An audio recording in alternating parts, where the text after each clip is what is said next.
Teroris bilang jihad fisabilillah di jalan Allah, ternyata jihad di jalan Matraman. Iya, banyak sekarang teroris-teroris, awas hati-hati. Yang ternyata jihadnya bukan karena Allah, tapi karena syahwat. Mohon maaf, saya harus cerita ini. Banyak orang tergiur untuk bisa menjadi pengantin jihad seperti itu, jihad yang salah. Bukan jihad itu jahat. Ya, bukan mati syahid, itu mati sangit. Tahu mati sangit? Bau kebakar. Mohon maaf, jangan salah jihadnya. Jangan salah jihadnya. Jadi jihad juga perlu ilmu. Karena orang yang mati di medan tempur sekalipun tidak semuanya dikategorikan syahid dunia wal akhirah. Syahid itu ada syahid dunia, ada syahid akhirat, ada syahid dunia akhirat.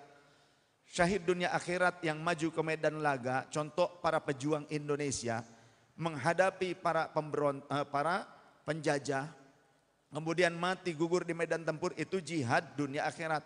Di dunianya jelas sebagai seorang mujahid dan syahid, akhiratnya juga dikategorikan sebagai orang yang mati syahid.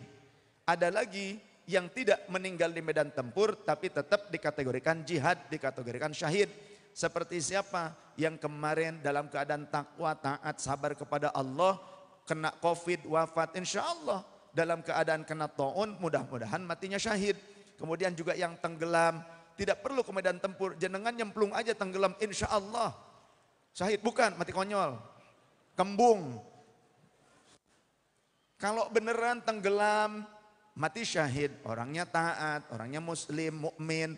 Kemudian juga orang yang ternyata sedang melahirkan, tentunya perempuan. Ada gak laki-laki melahirkan?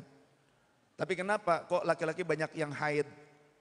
Padahal laki-laki katanya tidak melahirkan. Tapi kenapa kok banyak laki-laki yang haid? Buktinya Ramadan banyak yang gak puasa tuh laki-laki. Kenapa haid katanya? Ya, awas hati-hati laki-laki haid. Wanita yang melahirkan kemudian wafat karena melahirkan, entah pada saat melahirkan atau setelah melahirkan, impact dari melahirkan itu kemudian menjadikannya wafat, syahidah. Walaupun dia tidak maju ke medan laga, tidak wafat di medan laga, itu namanya syahid akhirat. Ya, yang sakit perut, kolera lah apa, kemudian sampai meninggal, itu juga syahid akhirat. Tapi ada yang dikategorikan syahid, tapi syahid dunianya saja. Dulu di zaman Rasul ada di saat beres peperangan, kemudian di absen. Si fulan ada hadir, masih hidup. Si fulan ada hadir, si fulan syahid. Teman-temannya bilang syahid, tapi Rasulullah finnar, di neraka. Kemudian absen lagi, yang lain. Si fulan hadir, si fulan masih hidup. Fulan masih hidup, fulan syahid. Kata Rasul, finnar. Ada beberapa orang yang ternyata meninggal di medan laga ikut perang dengan Rasulullah Sallallahu Alaihi Wasallam, tapi oleh Rasul sendiri dipastikan masuk neraka. Sahabat bingung karena takut. Mereka juga takut nanti kalau ikut perang dengan Rasulullah tapi meninggal malah masuk neraka. Kenapa ini? Apa sebabnya? Ya Rasulullah, kami menyaksikan jenazahnya si fulan itu ada di medan laga, kami menyaksikannya. Kata Rasul, ya kalian menyaksikan itu, tapi kalian tidak menyaksikan bagaimana keadaan matinya. Jibril memberitahu kepadaku bahwa orang tersebut di saat peperangan menghadapi musuh, dia terkena sabetan senjata, tusukan senjata dari musuh. Karena dia tidak merasa sabar dengan rasa sakit tersebut, dengan rasa pahit sakit tersebut, lalu ia menghunuskan pedang itu semakin dalam lagi. Jeras, dia bunuh diri. Yang seolah-olah supaya syahid. Padahal itu bukan syahid, itu mati konyol, kata baginda Rasul. Dia finnar, dia akan masuk ke dalam neraka karena tidak sabar. Makanya jihad itu jangan dimaknai, ditafsirkan hanya dengan perang.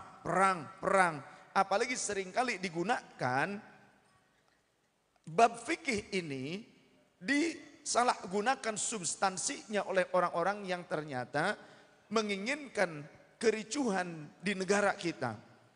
Apa yang terjadi sampai menghancurkan Suriah, kemudian juga menghancurkan Somalia, Irak, kemudian juga Libya, Mesir. Apa sih yang menghancurkan mereka? Apakah mereka berperang dengan orang-orang kafir? Tidak. Tapi mereka berperang dengan sesama muslim. Satu kelompok muslim menganggap kelompok muslim yang lainnya sebagai seorang kafir. Padahal sholatnya ngadep ke Ka'bah sama. Allahnya sama. Nabi Muhammadnya sama. Qurannya sama. Tapi yang satu lempar bom Allahu Akbar. Yang lain mati konyol dibom oleh saudara muslimnya. Allahu Akbar pula. Maka di Indonesia TNI Polri bingung. Di saat terjadi polarisasi di Indonesia. Karena yang lempar bom molotov Allahu Akbar. Lempar batu Allahu Akbar. Polisi TNI yang jaga supaya tidak terjadi bentrok. Allahu Akbar juga benjut. Akhirnya nanya, Bib bagaimana cara melerainya? Ucapkan yang lain apa? Sami Allahu liman hamidah. Insya Allah bareng-bareng nanti i'tidal. Maksudnya jangan sampai kita memahami dalil itu hanya sebatas mengetahui teksnya dalil. Tidak sampai faqih, tidak sampai mengerti substansi atau maqasidus syariahnya.